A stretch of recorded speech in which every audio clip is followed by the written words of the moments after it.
Thank you. Well, good afternoon. As my friend here said, my name's Jason. It's great to be with you. A little bit about myself. I'm a campus pastor at Gateway Baptist Church in Mackenzie, which is just about 5 minutes down the road. But in a former life, I was a wellbeing and career coach in sport, primarily rugby league, but now I work in the world of basketball. Some of you may know Coach Leonard King from the Basketball Queensland program. He and I work very closely together with our state and national performance players. You all know this guy, current Broncos captain, Queensland State of Origin and Australian Kangaroo player Darius. Feel free to welcome him again by putting your hands together. Darius and I have been working together for a couple of years now in the area of encouraging good mental health, and we do that by providing mental health first aid training, educational seminars to reduce stigma, increase mental health literacy, and encourage help-seeking behaviour. He's the man, he's a legend. And before we get going, great win Saturday night.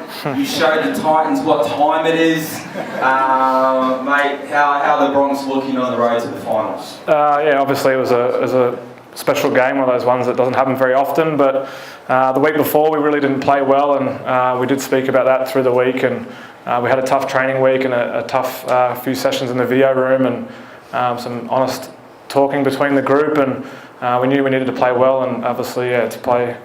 We started the game well. I think we really took it away from them early, and obviously the score ran away, and 54-0 was, you can see a few smiles. Even I think the coach had a smile too. Yeah, well, I was going to say that. Yeah, it was a rare sight for Broncos supporters to see Wayne Bennett with a big smile on his face. What did he have to say to you boys after the game? He didn't say a lot, to be honest. He doesn't usually anyway, but I just think he was proud of.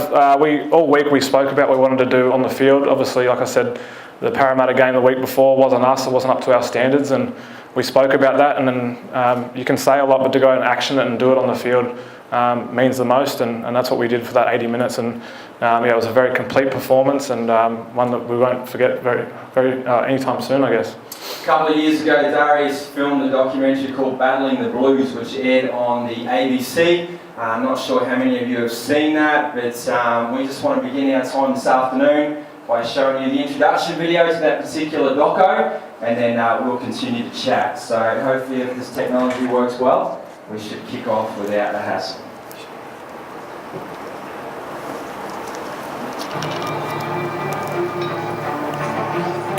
Again, they're trying to go quickly for Frederick. It gets it out ball. Darius is in the score. Darius is in the elite category. Yeah, he's in those special ones with got special gifts, and he's maximised it well. His attitude, his dedication.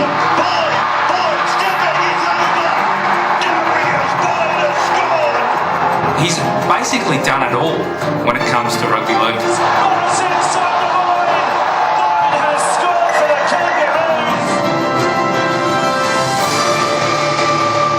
Off the field, Darius is painfully shy. He has a mystique about him because he's never let the media or the fans into his world. Don't interrogate my friend. Don't interrogate him. I think he's made a habit out of being able to hide his emotions and his feelings and not discuss, what he's going through. What about your own form, Darius? You happy with the way you're going personally? Next question. People that don't know him, they just think he's just an arrogant sort of prick sometimes, So everyone hated me, everyone was against me, it was me against the world. He is his biggest critic. He's extremely hard on himself. He plays in one of the toughest sports in the world. But deep down, there's a turmoil that he's been unable to rectify, and it's what brought his career to a shattering halt.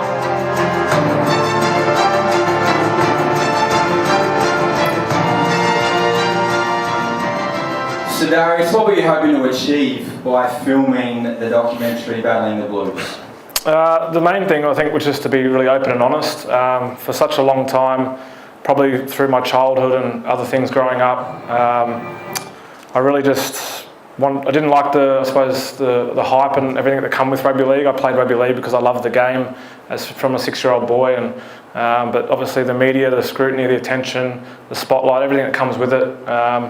Not having a few probably key figures in my life, men in particular, that I could probably count on or ask questions or get told what's right and wrong. I don't think I had that fallback point too. So I think just taking on the run, not trusting people, pushing people away. I was pretty quiet and shy. So I really just want to be open, honest, get everything out there, have nothing to hide, and just be proud of who I am, I guess.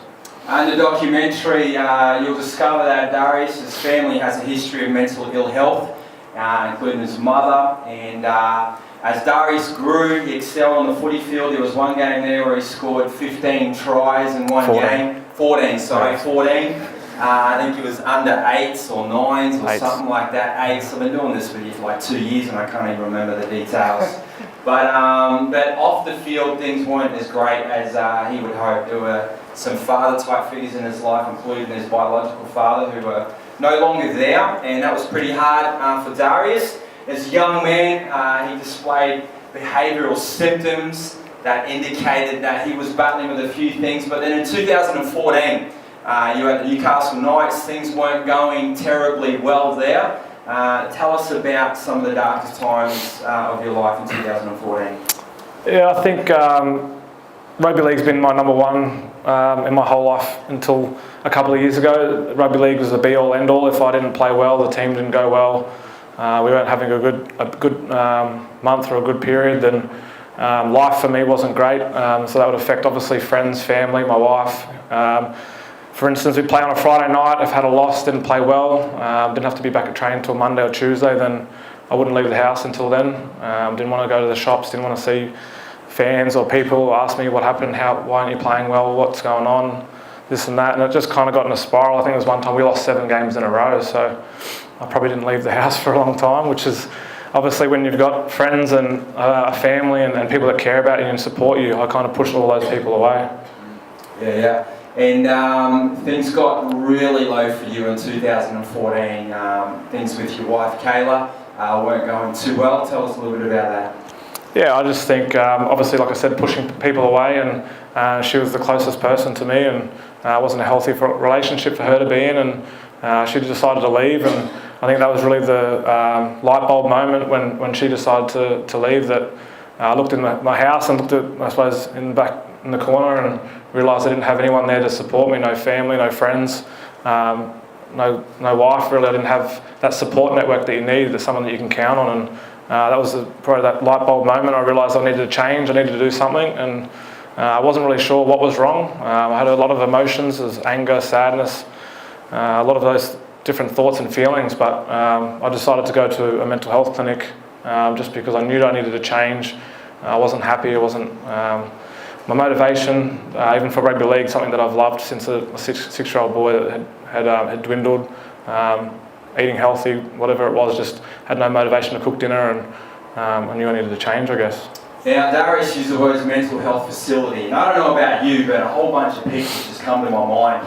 Like, for example, I pictured Darius, in a straitjacket, sitting in the corner of a padded room, rocking back and forth, maybe a bit of dribble hanging out his mouth, just stigma-saturated pictures that come into my mind. Was it like that? What did an average day inside the facility look like for you? Yeah, it wasn't like that at all. It was daunting, I must admit, like rocking first. You were going to say rocking back and forth? No, I was going to say rocking up. Driving up.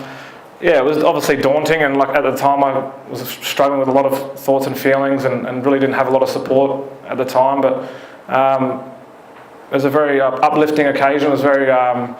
I really learned a lot. It was something that I really needed. I really needed to just concentrate on myself. I felt like at the time I was seeing a therapist for probably 2 years before I went to the clinic. I just felt like it wasn't enough within my schedule, or having an hour to talk to someone, and I felt like I had 10 different things to talk about to them. So when I made that decision, I was there for 3 weeks, and it was just 3 weeks of concentrating on myself. I had no worries in the world apart from focusing on myself and how to better myself, and what I could learn about my childhood and my past, and how to be a better person, better man, better husband, all those type of things. And a typical day it was quite busy, which I really liked, the scheduled side of it.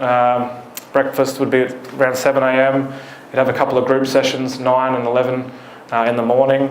And that was quite good, just to kind of know that you're not alone. I think when you are struggling with a lot of thoughts and feelings and thinking it's just you, there's a lot of people there that will voice their hardships and their dramas, and you kind of could relate, and and feel a bit of like a family, a little bit safe in there. You'd obviously have lunch around 12 and a couple more group sessions in the afternoon. 4 o'clock they opened the gym. There's a gym in there for exercise. There's yoga. And then 6 o'clock was dinner. So it was a full day. And then the hardest times was nights, really, I suppose, when you're by yourself, put your head to the pillow, and that's when you have those negative thoughts coming back. So Darius was diagnosed with what they call adjustment depression. Throughout his life, he has been required to adjust to a different situation as a result of his mother not being there through mental ill health, his father not being on the scene, an uncle and a grandfather passing away. So adjustment depression was what he was diagnosed with. And I'm not going to spend any more time on the topic of mental ill health, the stats, the symptoms, all that. You've probably heard enough of that from our researchers today. I've done some research myself, and it would all fit on a one-pager. About size 32 font with some pictures, so we're not going to get into that, but I do just want to remind us, and it comes from the Mental Health First Aid Certificate course, what a definition is. And just to wrap it up nice and neatly, it's something that disrupts your ability to enjoy life and meaningful relationships. And Darius's mental health, it got to the point where it impacted his personal life, but also his professional life in footy, and he got the help that he needed. He's been able to bounce back, and he's been able to implement and apply things that he learned inside the facility to maintain performance at a very high level. But there were a number of situations that happened since you came out of the facility into the Broncos. And in 2015, you rejoined us at the Broncos, of which I was the player welfare coordinator there at that time.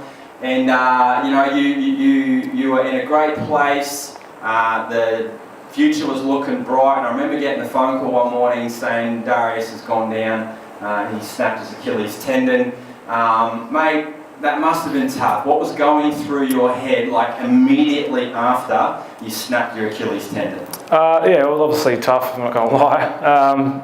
I was 10 days back obviously, a quick rundown. I'm a Broncos supporter since I was a 6-year-old boy. I started my career here, and obviously hopefully I get to finish, and I'm lucky enough now to be the captain too. But when I come back, I was 10 days into training and snapped my Achilles, and I suppose looking back now is a blessing in disguise in a way, because everything that I learned in the clinic, it really gave me that opportunity, that time out to focus on myself for another 6 months. Not going back into rugby league and the pressure and the drama and all that hype of it. I gave myself another 6 months to really just focus on me, what I wanted to achieve away from the football field, so when I come back that I'd be the best version of me. And there was some dark days, dark times. There was some lonely days training by myself in the gym, but looking back, it was definitely a blessing. So was there something in particular that you learned inside the facility that you were able to apply to life at this particular time that helped you stay on track, focused, and maintain a positive outlook on your situation? Yeah, there was a few things. I had a bit of a plan when I left, and one was to get back out in the community and really just give back and help others. It was something I always kind of wanted to do, but from my own doing, probably the way I was perceived in the media and the way I used to act, I didn't know if people would want to see me, would like to hear me talk or help out or all that type of stuff. So that was something I really wanted to do, was to give back and help others. So myself and Jace at the time was the welfare officer at the club. We went out to a lot of junior rugby league clinics or schools and did some mental health talks, or even just did some footy clinics and chucked the footy around or things like that. Yeah, that's what he said. But I think, and I still practice that stuff today. As simple as letting someone emerging traffic, you just hold back and let someone in. It's such a simple thing, or smiling and saying g'day, and I don't know, just it really makes you feel good about you. And for such a long time, I don't think I liked the person that I was. My self-esteem, I think, was pretty low. But helping others is really just gives you that good feeling inside. A friend of mine sent me this text message with a photo attached to it, and he was driving around the streets down in a suburb called Redland Bay, which is on the south side or southeast side of Brisbane, on the bay side obviously. And the photo was of this house, and at the front of the house there was this big massive Broncos sign. So it was the letters individually standing, B-R-O-N and however you spell the rest of it. But the sign was actually just as big as the house itself. and the house was a 2-story house. I thought, man, that's a cool sign. So I sent the picture through to Darius, and he replies back within minutes and says, where is it? Get the address, let's go there and pay him a visit. Now I'm thinking, yeah, sure, no worries, I'll sort it out. But then I'm like, how do I do that? Do I like go and knock on the door and say, hey, you're going to be home tomorrow? You know, we're going to swing by, you know, some random rocking up. But anyway, I did what I needed to do, got the address. Darius came and picked us up a couple of days later. We went down to the house, knocked on the door. Family was there. They loved it, invited us in. There was this big Broncos man cave in the house with like a set of Broncos weights that you could, you know, stand on and weigh yourself and a whole bunch of other stuff. And Darius gave the owner of the home the jersey he wore at the World Club Challenge game this year, a pair of signed boots, all that kind of stuff. So I'm just saying that because he didn't tell me to say it, but I just think these are the types of things that, you know, our players are doing but don't often get, you know, mentioned. But it's also an indication of how important giving back and helping others is for Darius. The very awkward part of this story is, as we were talking with the homeowner, we asked him about the sign and where he got it from. And apparently he went to a Broncos game at Suncorp Stadium, and the organisers of NRL staff pretty much gave this sign to members of the public to make it look good on TV. And after the game, this particular guy decided that he was taking that sign home. So he ran around, got all these letters, left the stadium, chucked it in his car, drove home. And Darius and I are looking at each other going, I think we're supporting theft here, mate. We might get to get out of here pretty quickly. But it was a funny situation nevertheless. 2015 still, you came back after about 2 months of missing footy. Got back into the swing of things. We went all the way to the grand final. Next thing you know, we all found ourselves on a plane heading down to Sydney, ready to take on the North Queensland Cowboys. Do we have any Cowboys supporters here today? Yeah, you suck. I'm just kidding. You tell I'm still hurting over that. So we went down to Sydney. Unfortunately, we didn't get the result we wanted. Once again, this picture captures another difficult time in your life. What was going through your head and your heart right there as you lay on the ground, disappointed? Yeah, I probably feel like crying, I think. And it still hurts seeing that, actually, but... I probably should have. No, I think it's...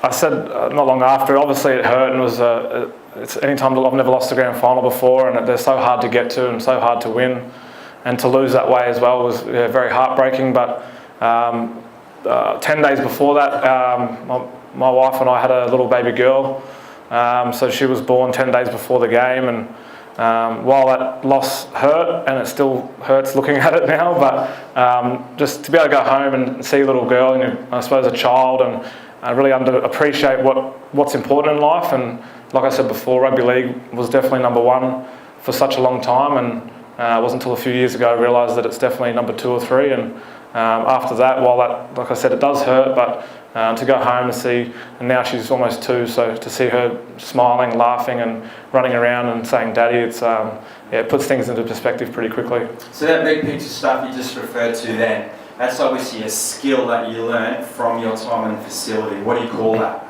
Oh, just being grateful. For a long time, I really focused on all the negatives in my life. Even when I did go to the mental health clinic in 2014, I had a heap of things to be grateful for, but I just couldn't see them. I was really just focusing on all those negatives and getting down and kicking stones, and just not in a healthy place really. And I couldn't get out of it. And just focusing on all the positives. One of the things I learned there was to write a journal.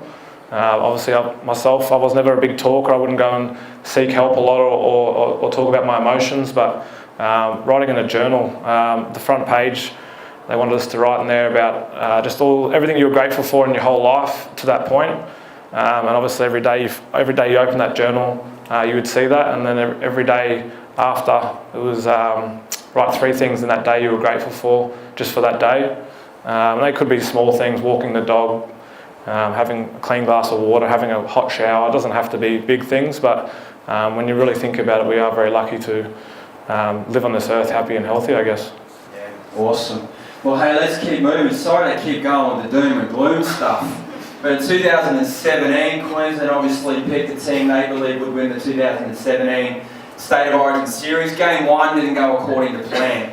The media comes in, the criticism begins. It's an old team, it's the changing of an era. New South Wales, we're going to kick stuff. That's just funny even thinking about that. But they're about to kick stuff off. Game 2, big win in Sydney, big win. But you break your thumb, you're out of the decider for Game 3 obviously. Once again, what was going through your head when you were told you were not going to be playing in the Origin decider for this year?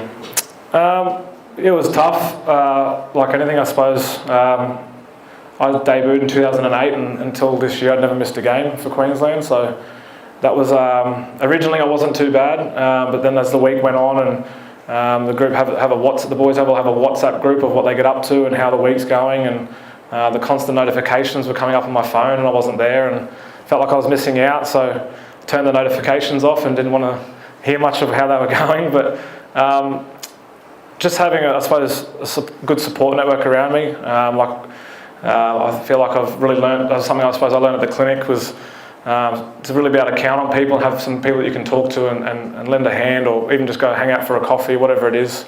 I've probably added 4 or 5 to that group since the last few years. Jace is definitely one of them. He's been a great help to me, more so as a friend, but even also in the workspace as well. My manager's one, I still keep in contact with the nurse I went to the clinic. She's like another mother to me there. So there's a few people I really just keep in regular contact, and while it wasn't great, I was there watching the game and the boys played really well, and I suppose that made it a lot easier.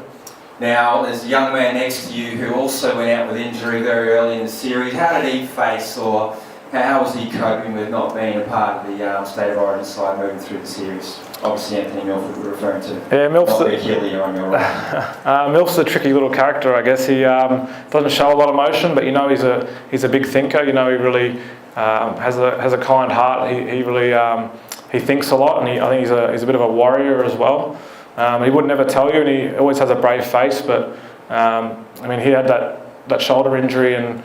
First diagnosis, it could have been season, and he could have had a reconstruction. So, touch wood, it's holding together now, and he might have to get it surgically repaired at the end of the year. But yeah, I think one thing about that Queensland side is obviously we've been together for such a long time.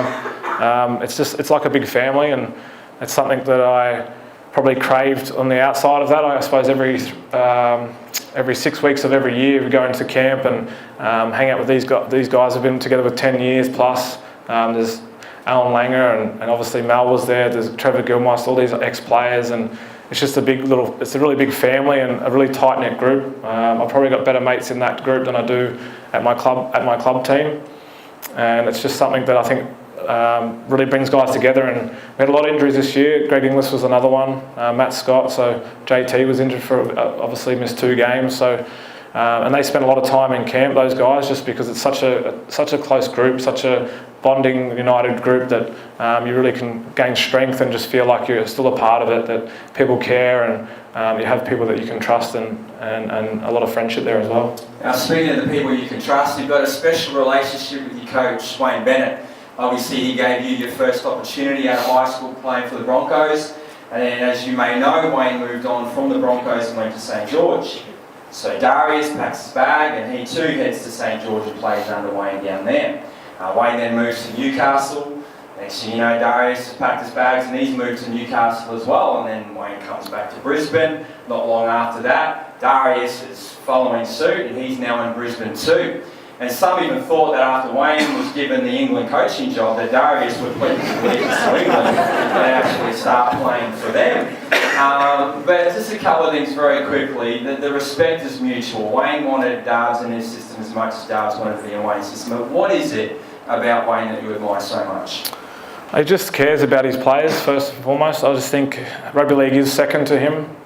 He's such a man motivator. He knows he gets the best out of each person as an individual, and I was actually talking to one of the coaching staff today about how many different personalities we do have at our group and our squad at the moment, and we all just seem to gel really well. And I think that's obviously Wayne and the culture that he brings, and he has some funky, crazy little rules around around the place about respect and no phones in the sheds or no hats or thongs. You've got to look respectable, and these are little things, but they go a long way to setting a culture and a standard.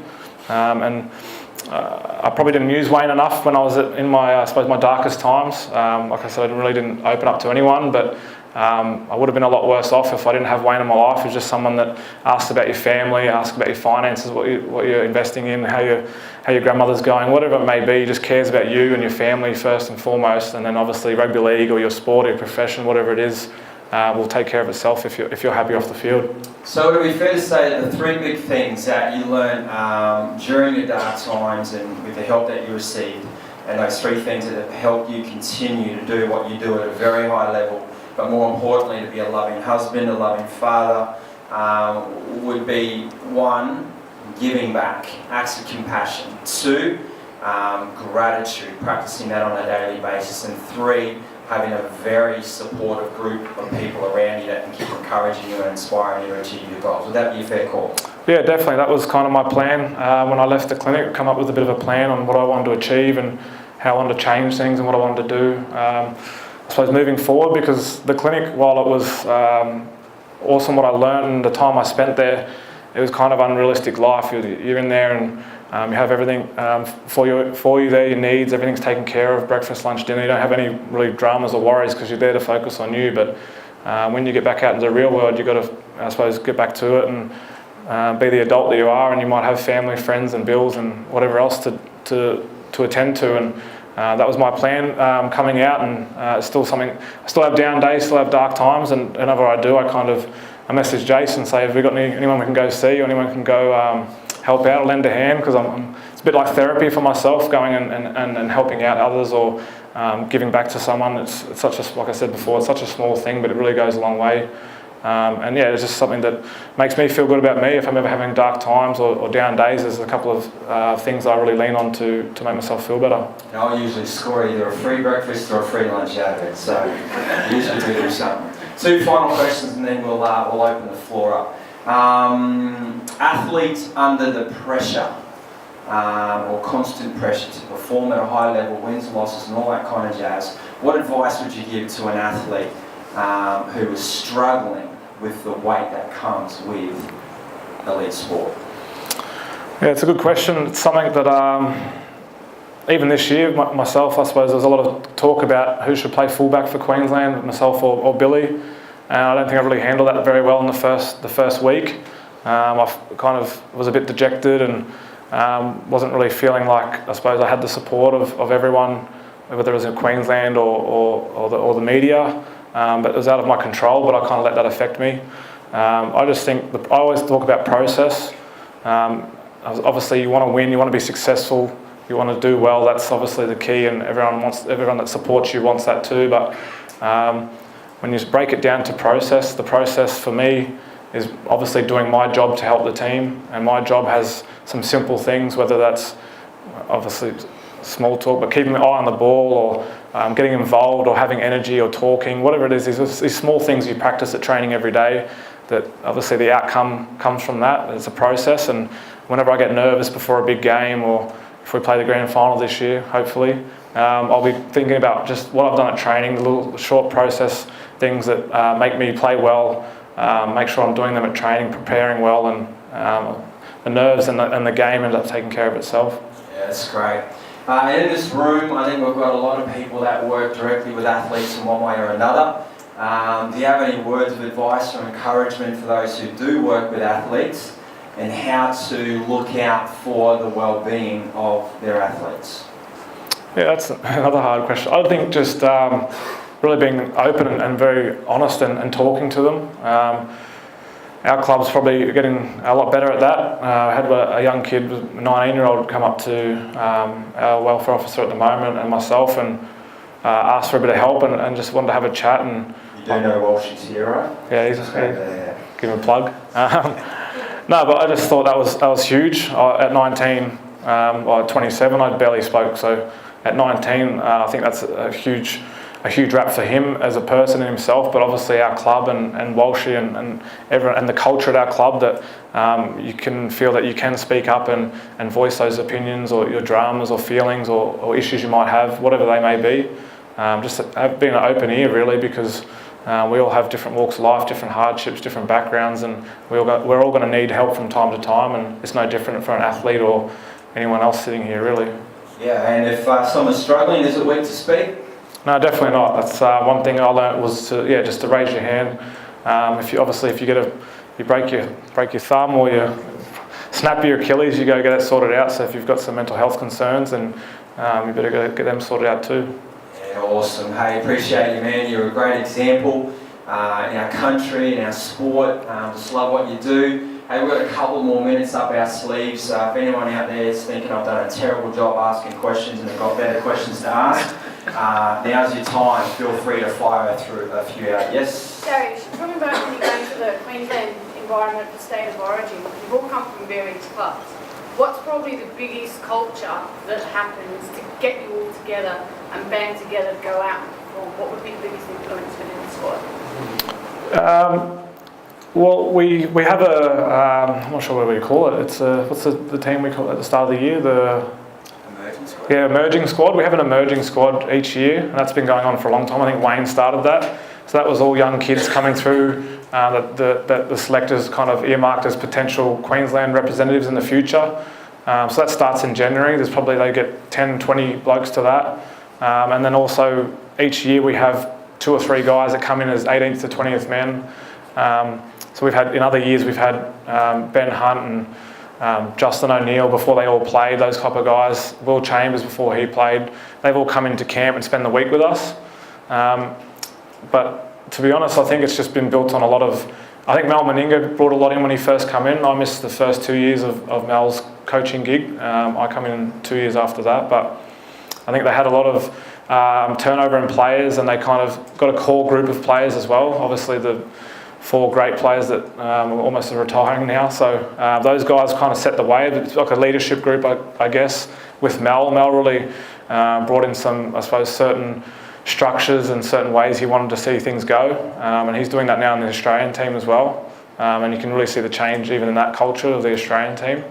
And I think it comes down to the leaders, really, what they want to achieve and bringing the best out of people. And Mal's big on culture and respect. He's a big dude. He demands respect, and it's just something that I think it's really grown. It wasn't something that happens overnight. I think having Mal starting it with some key ex-players amongst the staff, and then having those 4, Cameron Cooper or Darren Lockie was there for a while as well, JT and Billy, having those 4 key guys, 4 or 5 key guys are probably the best players, top 10 best players to ever play in their position. Really sets up a winning culture and a winning environment, I guess. Anyone else? Yes. Thanks for coming in. I was just wondering if you have ever played with a teammate or even nobody in the team that you admire or look up to and identify as being a very resilient player. And if there is somebody that jumps to mind, what are the characteristics that you relate to their resilience? That's a great question. Yeah, that's a tough question. Let me think for a bit. I suppose with our team now, I really like Adam Blair in our team. He's someone that doesn't get a lot of accolades. He's someone that works really hard day in, day out, whether that's on the training field or on the football field. We did a review of the game this morning actually, and I read a team of the week. They put up a team of the week every week from all the different teams, and Adam Blair was in it, and it had his stats up there. And even the journalist that wrote it said, "Oh, it doesn't look like great stats, but if you watch the game, you'd know what I meant." And he's someone that just does those small things that everyone in our team really appreciates, and we love him for that. But anyone else that doesn't really follow rugby league or doesn't, I suppose, have that tactical nous about it, you wouldn't understand. And he's someone that just in the training field or with the younger, I suppose, even the Polynesian kids and the Kiwi kids, he's a mentor to them. He gets them over for barbecues. He's just a guy that lives and breathes that culture, I guess, about looking after the young guys coming through. He'll pull them up at training if they're having shortcuts or eating a burger instead of eating a salad, whatever it may be. You know, he's probably the one in our team that I really respect the most in that way. And if you don't mind me adding, so I think humility and relationships are two of the big things for Adam Blair. You know, as tough and as staunch as he is, he's actually a really down-to-earth, humble guy. And I think that's a value for him. So he learns from everyone, he's interested in people, he just builds that mindset in those around him. And relationships, yeah, like, I don't know if you saw the game on Friday night when we won 54-0 over the Titans. But there was a time when Joe Offengoa did the illegal tackle. Obviously it was wrong. Titans start coming in from all different directions, and Blairy pretty much stood over Joffa and just started protecting them from the onslaught of Titan players. And to me, that just captures Adam Blair beautifully. Do you think those characteristics can be developed then through any process, or is that just something that he's always had? If we believe in an environmental learning space, in other words, we learn because of our surroundings and our influences and so on, then absolutely, I do believe it can be learned and developed. Yeah, I think you can. I mean, Blairy come over from New Zealand and he ended up moving to Brisbane and went to Wavell High, and I played against him in school footy, and he went down to Melbourne after that, and I didn't know much about him, but he went to Melbourne after that, and obviously Melbourne have got a great culture down there. They've been very successful. Some of the similar Cameron Smith was the key and all that, I guess, down there. And when he left Melbourne, I think that's when he really learnt a lot of that stuff at the time in Melbourne, because he definitely wasn't that type of player when he first obviously went there. And it's something that you do learn. It's obviously an experience thing. It's an age thing too. And I suppose he probably learned how to maximise his talents, and while he's not the biggest and strongest guy, he knows how to be one of the better players on the field by doing other things and doing the things that 9 out of 10 players don't like doing. And I think it's something that he definitely, while you probably have to have that inner desire in yourself as well, I think he's something he did learn a bit down in Melbourne too. We have one more? Yes? I'm just interested about how you talk about gratitude and how you show that, and is that something that you do yourself, or is that a big culture thing at the Broncos?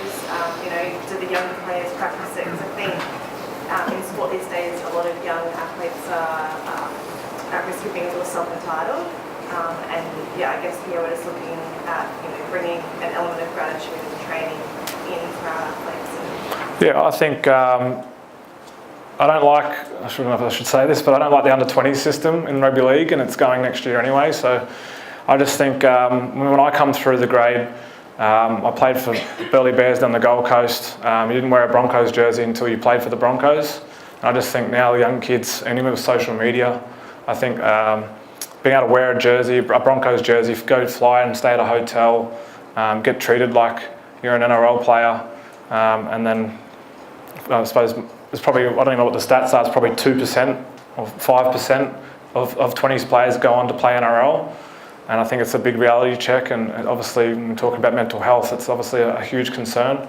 And even to us as the first grade side, we have a joke sometimes when we have to do fitness, or some of the blokes are carrying on about being at training, or it's raining, or it's cold, or it's too hot. You go, we could be digging holes, boys. Like, it's about being grateful. Like, nothing wrong with digging holes, but I mean, we're very lucky. We're very lucky to do what we do, and we sometimes, myself included, I forget that. Sometimes I get sick of training. I've been doing it for a long time. Sometimes I don't want to go to training. Sometimes I don't want to see anybody, or sometimes I'm sick of doing weights, or whatever it is. But I think more often than not, if you can think about how lucky you are and how you should be grateful, because at the end of the day, the job we do, I mean, I've been playing since a little boy, and if you could have told me would have done half the things I've done as a 6-year-old kid, I would have jumped over the moon. So I think remembering where you come from and remembering how lucky you are to do some of the things we are able to do, and there's a long way to being. Do you think it's more the culture there, or is there something that, for new players coming into the Broncos squad that, you older players really impart your knowledge on it? Is there a program or anything like that? Or? Well, a couple of years ago, the NRL launched a resilience program, and they sent a speaker/trainer around all 16 NRL clubs to speak to the first grade, including second tiers, 20s and academy players, about resilience. And one of the tips and techniques that were provided in that particular program was the art of practicing gratitude. So across the game, gratitude journals were distributed. Players were encouraged to complete that gratitude journal, And for those of you who have studied gratitude, you know that there is actually a physiological change that happens in one's brain when they continue to practice the art of gratitude and look for it on a daily basis. So over time, that's become a part of regular practice for a number of players. I think there's always room to improve in anything, but it is a culture that I think the NRL's done a good job in really heading up, leading the way across all clubs. And when you've got guys like this one here driving that message home, practicing it as well, setting the example, there's definitely a flow-on effect to those below them. I think it's definitely NRL are doing a great job, but it is also it's individuals, I suppose, club and probably leadership group too. Obviously, the Broncos are a very, very famous club, and I think anyone, whether you're a player or a staff member, I think everyone really appreciates and knows how lucky they are to be there. I've been to other clubs, and I didn't get that same vibe at other clubs. And even just having some of the older guys in the team that we have, and some of the guys that we do have in our team have done some incredible things in their careers. I think that really stems down to those younger players, that a lot of respect. And when I first come back, I was really wowed by the junior guys and how well they trained and asking questions and how level that head they had on their shoulders, I guess. And when I come from another club, I felt like that some of the older guys in the team weren't even that motivated and that, I suppose, wanting to win, willing to work, and just having that good mindset. So I think it's definitely Brisbane have such a proud history, and anyone that plays for the Broncos, you talk about just the Broncos brand, and everyone's eyes light up, really. Cool. We good? Yeah? Alright. Well, hey, thanks for having us. I'm Jason. That doesn't really mean a whole lot, but would you put your hands together for Darius?